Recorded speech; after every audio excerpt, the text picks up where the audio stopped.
प्रतिष्ठान चालतं, जे education institute चालते, तर त्याचा कारभार विनयजी बघतात. आपल्याला कदाचित माहीत नसेल की भारतीय जनता पक्षाचे जे नेते आहेत, निवडून येण्याची क्षमता असलेले नेते, कोणालाही नाही, निवडून येण्याची ज्यांची क्षमता आहे किंवा निवडून आलेले नेते, तर यांचं जे ट्रेनिंग होतं ते मुख्यतः रामभाऊ म्हाळगी प्रतिष्ठान जी आहे मुंबईची त्या ठिकाणी होतं. आणि त्या ठिकाणी पब्लिकचे वेगवेगळे प्रॉब्लेम आणि त्याविषयी जी चिंतन केलं जातं आणि त्या संदर्भात ते सोडवण्याच्या संदर्भात एक अप्रोच राजकीय नेत्यांचा डेव्हलप करण्याच्या संदर्भात जी इन्स्टिट्यूशन काम करते, तर ती इन्स्टिट्यूशन ही आहे ज्याचा कार्यभार बघतात विनयजी सहस्त्रबुद्धे साहेब. विनयजी सहस्त्रबुद्धे आमचे वरिष्ठ मित्रही आहेत. विवेकानंद मेडिकल फाउंडेशनच्या कामासाठी दिल्लीला मी बऱ्याचदा त्यांच्या कार्यालयाला भेट दिली आहे आणि तिथून अतिशय पॉझिटिव्ह अप्रोच असलेले नेते आज कदाचित जनरल मास पब्लिकला कदाचित परिचयाचे नसतील, परंतु खूप नेते वर्तुळात ह्याच्या ज्या भाजपच्या नेते वर्तुळात किंवा एक इलाइट क्लासमध्ये त्यांचं एक इंटेलेक्च्युअल म्हणून नाव आहे. तर आपलं लातूरचं भाग्य आहे की आज ते आपल्यामध्ये येतात. आता मी जो माझा नेहमीचा विषय आहे, तर साहेब येईपर्यंत आता आपल्याला काही ना काही कुठल्या विषयावर आपल्याला आपण चर्चा करू शकतो. तर चार्टर्ड अकाउंटंट म्हणून माझं उद्योजकी क्षेत्रात अभ्यास आहे. उद्योग आघाडीचं, उद्योगयुक्त लातूरचं थोडंसं कामही बघतो मी. आणि त्याच्यामुळे माझा सतत ॲनालिसिस असतो की पूर्वीच्या शासनामध्ये उद्योगांसाठी काय स्कीम होत्या आणि आत्ताच्या शासनामध्ये उद्योगासाठीच्या काय स्कीम आहेत आणि मेन अप्रोच कुठं बदललेला आहे. तर मला असं वाटतं की उद्योग क्षेत्रामध्ये स्किल डेव्हलपमेंट आपण सगळेच जाणतो, पण जो स्केलअप केलेला आहे, ज्या गव्हर्नमेंट विविध स्कीम्स आहेत त्याचं स्केलअप जे भारतीय जनता पक्षाच्या सरकारने केलेलं आहे ते प्रचंड प्रमाणात झालेलं आहे. म्हणजे मला आठवतं एक छोटीच्या स्कीमचं मी उदाहरण देतो की PMEGP ही छोटीशी स्कीम आहे, जिचं एक नॅशनलाइज बँक, एखादी ब्रँच 1 किंवा 2 प्रपोजल तिचे करायची व्यापाऱ्यांची. म्हणजे लातूरमध्ये हार्डली 30-40 नॅशनलाइज बँकेच्या ब्रँचेस असतील, तर हार्डली 70-80 प्रपोजल्स त्याचे व्हायचे. परंतु भारतीय जनता पक्षाच्या कार्यकाळात जून 2022 ला अशा काही गाईडलाईन्स त्या स्कीम मध्ये, म्हणजे छोटी स्कीम आहे, तिचा स्केल एवढा प्रचंड वाढवण्यात आला की जी 1 लाखाची, 5 लाखाची, 10 लाखाची स्कीम होती ती 50 लाख रुपयापर्यंतची केलेली. म्हणजे छोट्या उद्योजकांसाठी मॅन्युफॅक्चरिंग सेक्टरमध्ये 50 लाखापर्यंतचं लोन जे आहे ते PMEGP खाली घेता येत आणि 20 लाख पर्यंत जे आहे ते सर्व्हिस एंटरप्राइज खाली घेता येत. That is eligible for a subsidy of 15% to 35%. म्हणजे आपण गृहलक्ष्मीच्या नावाने जर केलं प्रपोजल ग्रामीण भागामध्ये, तर हायएस्ट सबसिडी म्हणजे 35% सबसिडी मिळेल.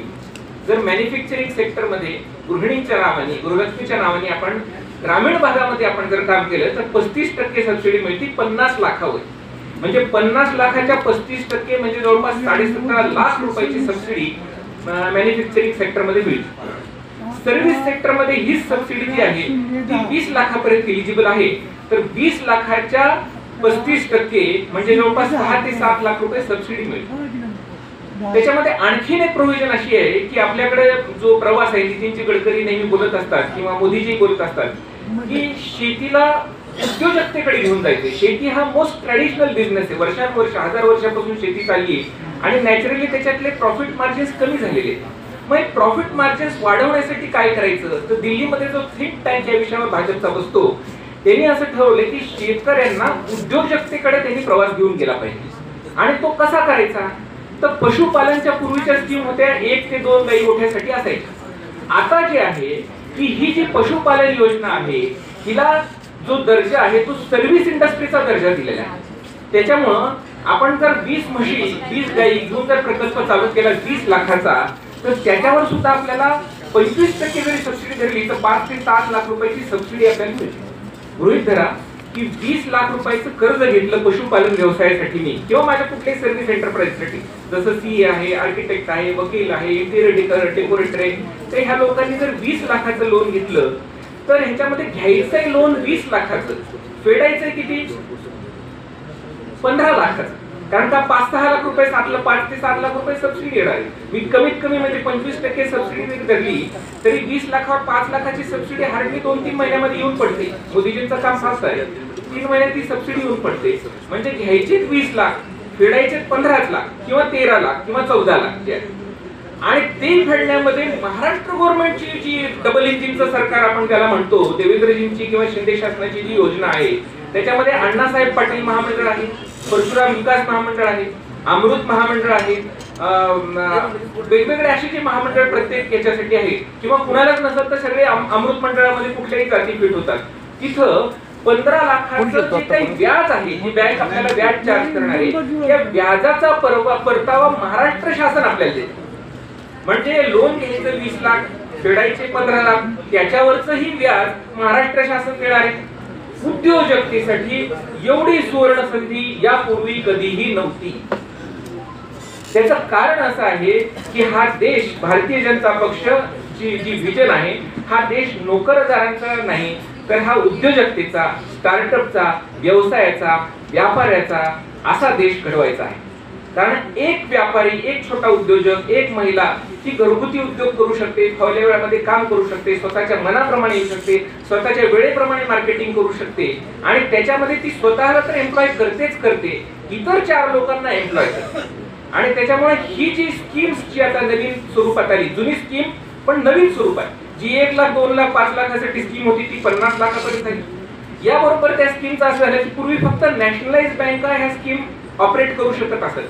कारण स्कीम गव्हर्नमेंट किती डिक्लेअर करेल, पण इम्प्लिमेंट करणं कुणाच्या हातात आहे? बँकेच्या हातात आहे. आणि बँका तेवढ्याशा कोऑपरेट करत नसतात नॅशनलाइज बँका. तुम्हाला माहिती आहे नॅशनल बँकांमधलं थोडंसं जो बिहेवियर असतो तो थोडासा तेवढा उत्साह वर्तत नसतो.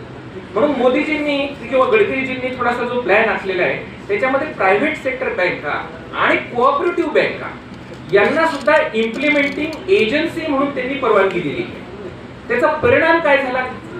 स्कीमॅटिक लेंडिंग म्हणजे स्कीम रिलेटेड लेंडिंग याच्यामध्ये नॅशनलाइज बँकांची जी मोनोपॉली होती ती जाऊन त्याच्यामध्ये सुद्धा कॉम्पिटिशन आली. आणि कॉम्पिटिशन आली की तुम्हाला माहिती आहे होम लोनचे रेट कसे कमी आले, कार लोनचे रेट कसे कमी आले. त्याच पद्धतीने स्कीमॅटिक लेंडिंग मध्ये जी मोनोपॉली होती त्याच्यामुळे आपल्याला उद्योजकांना त्रास व्हायचा. आज कोऑपरेटिव्ह बँका परसुरेताई इथं आलेल्या आहेत आणि त्या खूप अजूनही उत्साही, खूप दिवसापासून मी त्यांचं काम बघतोय, भाजपमध्ये, संघामध्ये सगळीकडे बघतोय. तर त्यांना परत ही खुशीची न्यूज मी सांगतोय की त्यांच्या शिष्य जे आहेत राम कराडे, ते विश्वेश्वर बँकेचे आता चीफ मॅनेजर आहेत, तर ते विश्वेश्वर बँकेचंही एक मी अप्रूव्हल आणलेलं आहे. 3 ऑक्टोबरला म्हणजे घटस्थापनेच्या दिवशी Vishweshwar bank has approved as a implementing agency for PME आणि त्यांची ब्रँचही इथं ओपन झाली आपल्याला. तर या सगळ्याचा एकत्रित परिणाम म्हणून आपल्या महिलांना एक नवीन वाट चोखाळण्याचा रस्ता आपल्याला मोकळा झालेला आहे. आणि माझं सगळ्यांना आव्हाने सांगितल्यापैकी की हा जो मेसेज आहे हा स्प्रेड व्हावा, जास्तीत जास्त लोक उद्योगात यावे, व्यवसायात यावे आणि जास्तीत जास्त त्याचा फायदा व्हावा. या व्यतिरिक्त शेतकऱ्यांचं उत्पन्न डबल कसं व्हावं याचं जे एक स्ट्रॅटेजिक थिंकिंग चालतं, त्या थिंकिंग मध्ये जसं मी सांगितलं की दुधाचा व्यवसाय मोस्ट ट्रॅडिशनल व्यवसाय, पण त्याच्यात कष्ट करणारा माणूस जर असेल, स्वतः कष्ट करणारा माणूस जर असेल तर तो एकरी 5 ते 10 लाखाचा प्रॉफिट देतो. एवढंच की माणसावर डिपेंड राहायचं नाही, स्वतः करायचं. जर स्वतः 4 ला 5 ला उठून काम करण्याची तयारी असेल तर तो एकरी दिवसामध्ये 1 ते 1.5 लाख मिळतो. पण दुधाच्या व्यवसायात आजही 5 ते 10 लाख. या व्यतिरिक्त याच्या पुढची स्टेप म्हणून आता नितीन गडकरीजींनी जे विदर्भामध्ये जे प्रोजेक्ट काढले ते बायो CNG प्रकल्प आहे. म्हणजे जे नेपियर ग्रास जे आपण गुरांना खूप घालतो, नेपियर ग्रास म्हणून हत्ती गवत येतं आपल्याला, हत्ती गवत म्हणून त्याचा परिचय इस्रायलची 5G ची व्हरायटी आहे, सरांनाही माहित असेल स्टाडी सरांना. तर हे 5Gचं गवत आणि आपलं जे वेस्ट प्रॉडक्ट म्हणजे शेण आहे ते एकत्र केल्यानंतर त्याच्यातून गॅस प्रोड्यूस होतो आणि तो गॅस जो आहे तो शासन विकत घेतो. किती दराने? 60 रुपये किलो दराने. आणि तोच गॅस जो आहे आपण कारमध्ये भरतो तो किती दराने? 80 रुपये दराने. मतलब 20 रुपये त्यांचं हे मार्जिन आहे. परंतु जसं सोलार मध्ये आपण इलेक्ट्रिसिटी शासनाला देतो सुद्धा आणि घेतो सुद्धा, सोलरचं सगळ्यांना माहिती आहे, त्याच्यामुळे सोलर क्रांती भारतात आली. आज भारत सोलर का पॉवर आहे. तसंच आपल्याकडे जे आहे की 50% जो CNG आहे तो आपण गल्फ कंट्रीज मधनं विकत घेतो, त्याच्यासाठी आपल्याला डॉलर्स मध्ये पैसे द्यावे लागतात. 50% गृहीत धरा, 68% आपली क्रूड ऑइलची रिक्वायरमेंट आपण गल्फ कंट्रीज कडनं भागवतो आणि 50% CNG रिक्वायरमेंट गल्फ कंट्री कडनं भागवतो.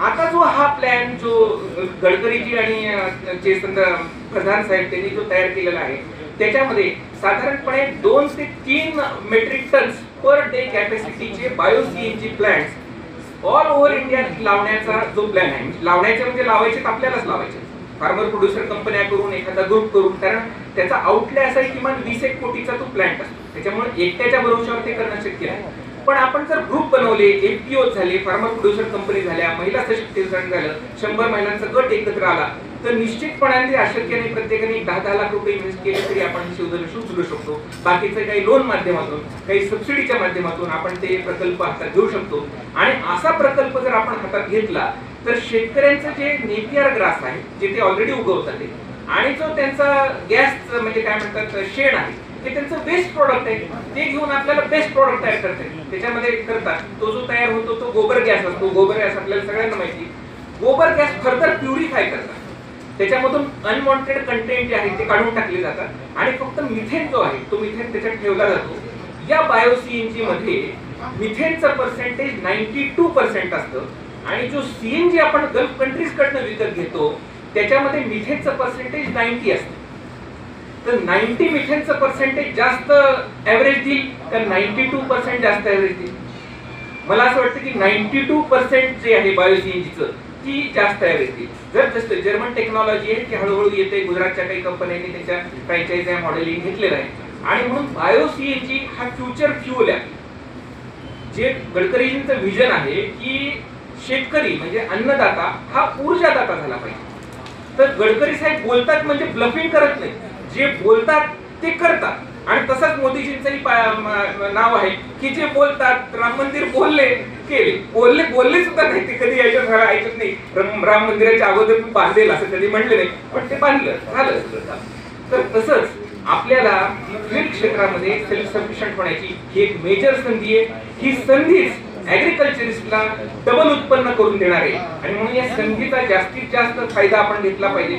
आपले जे भाजप कार्यकर्ते विशेष करून आहेत, उद्योग व्यवसायातले आपल्या विचारांचे कार्यकर्ते, त्यांनी हे प्रत्येकाने आपापल्या तालुक्यातली शोधण्याशी उचलावं. त्याची संपूर्ण कन्सल्टेशन, त्याचे जे काय लागतं technical know how, finance management, हे सगळं करायला आम्ही तयार आहोत. परंतु हे केलं पाहिजे कोणीतरी आणि केल्यानंतरच होत आहे, केल्याने होत राहिले आधी केल्याची पाहिजे. तर अशा स्वरूपाचं काम कित्येक, आता तावशीकर साहेब आमचे मित्र आहेत तिथं, तावशीला त्याची 150-200 एकर शेती आहे आणि खूप चांगल्या स्ट्रॅटेजिक लोकेशन्सला आहे. तर हायवे पासून थोडंसं आतमध्ये 500 ते 1000 मीटर आतमध्ये गेल्यानंतर पोल्युशन कंट्रोलच्या सगळ्या परमिशन ह्या प्रकल्पाला मिळतात.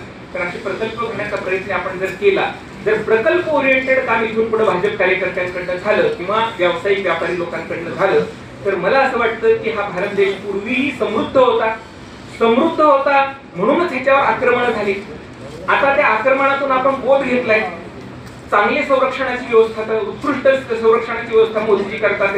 मोदीजी एवढं संरक्षणाचं एक्सपोर्ट आपण आता कधीच आतापर्यंत केलं नाही. तर ही सगळी विजन होतेच आहे. पण याच बरोबरीने भारताच्या समृद्धीसाठी, आर्थिक समृद्धीसाठी जे प्रयत्न करायला पाहिजे. गव्हर्नमेंट पॉलिसी डिझाईन करू शकतं, प्रकल्पांमध्ये काम आपल्याला करायचंय आणि म्हणून आपण सर्वांनी जर ह्या क्षेत्रामध्ये आपण जर काम केलं तर एक छोटे शेतकऱ्यांचे जे प्रकल्प मी 10-20 लाखाचे करतोय, कुणाला वाटत असेल हा मूर्खपणा आहे, एखाद्या चार्टर्ड अकाउंटंट फार्मर्स शेतकरी क्लायंट डेव्हलप करतोय, तर तसं नाहीये. 20-20 लाखाचे जे छोटे प्रकल्प आहेत त्याच्यातून एक मोठा प्रोजेक्ट इम्प्लिमेंट होऊ शकतो. आपण सगळ्यांनी आपल्या गडकरीजींच्या विजनवर विश्वास ठेवा, ते जे म्हणले मोदीजींच्या विजनवर विश्वास ठेवा आणि काम जर आपण केलं, कारण फक्त एखाद्या पॉलिटिकल नेत्यांनी, मोदीजींनी किंवा गडकरीजींनी तिथं काम केलं तर त्याचा बेनिफिट आपल्याला इथपर्यंत होईल. असे दिवस या 10 वर्षानंतर थोडेसे कमी झाले. आता इथल्या ज्या कर्तृत्व आहे, इथल्या नेत्यांचं, इथल्या ज्या कार्यकर्त्यांचं आहे ते कर्तृत्व आपण पणाला लावलं पाहिजे आणि त्याच्यासाठी जी काही शोधन शोधकलाईसाठी मोठे प्रकल्प 20 कोटी 30 कोटी 56 इंचाची साखळी लागते. 56 इंचाच्या दिनात 50 लाखाची 25 लागते, 40 इंचाची साखळी लागते. तर हे सगळं करण्यासाठी जे काही मदत लागेल ती निश्चितपणे आमच्याकडनं करू.